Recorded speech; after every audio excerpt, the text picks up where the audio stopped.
The military outposts were established to remove the natives from the area and settle them on reservations.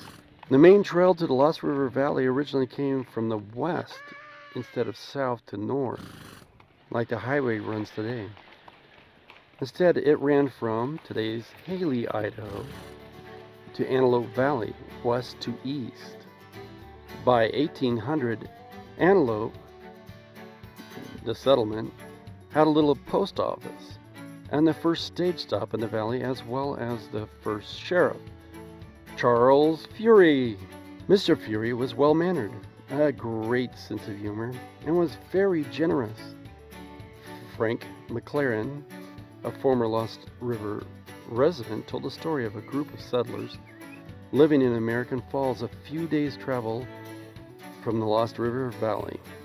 One of the settlers heard of a relative in Virginia City, Montana, that a gang of horse thieves were on their way to steal their cattle and horses. The gang hid in the mountains in Antelope Valley. They built a camp within Antelope Valley and would keep their stolen horses for a year until they bore foals. Now, being without horses and cattle meant a death sentence to most settlers. The settlers of American Falls tried to gather and keep their open-range animals within makeshift sagebrush fences in anticipation of the coming thieves. When the masked outlaws arrived, the little settlement was not quite ready for them. In the process of the thieves fighting to steal the settlers' horses and cattle, one of the horse thieves was captured, to the crazed Confederate shame, by the lowly settlers. To get the horses back, the captured thief was put in a noose and held ransom for the settlers' animals.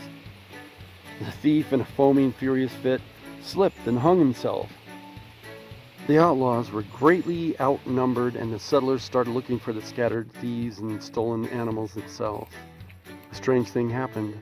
A person told the American Falls sheriff what was happening, and they put together a posse to round up the settler men and charge them with murder.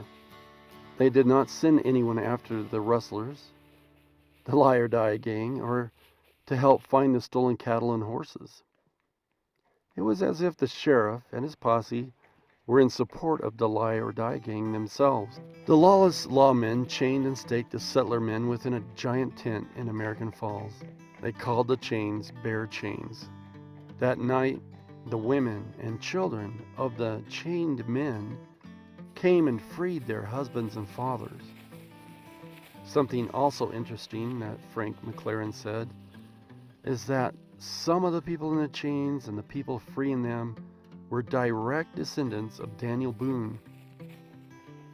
A creek in the Lost River Valley, which one of the Boones settled, is called Boone Creek to this day. They should have called it Bear-Chained Boone Creek. Back to the story.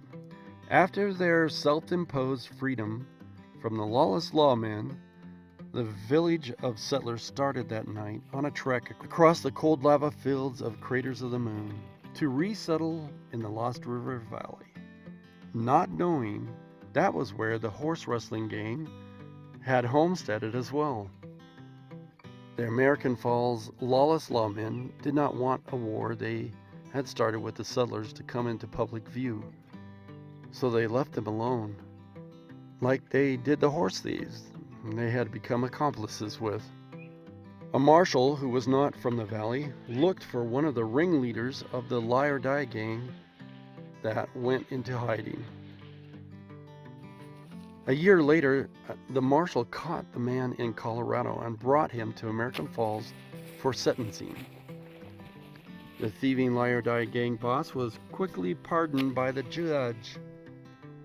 Oh, justice hurts. But injustice dealt by the infinite number of the Lie or Die gang hurts venomously.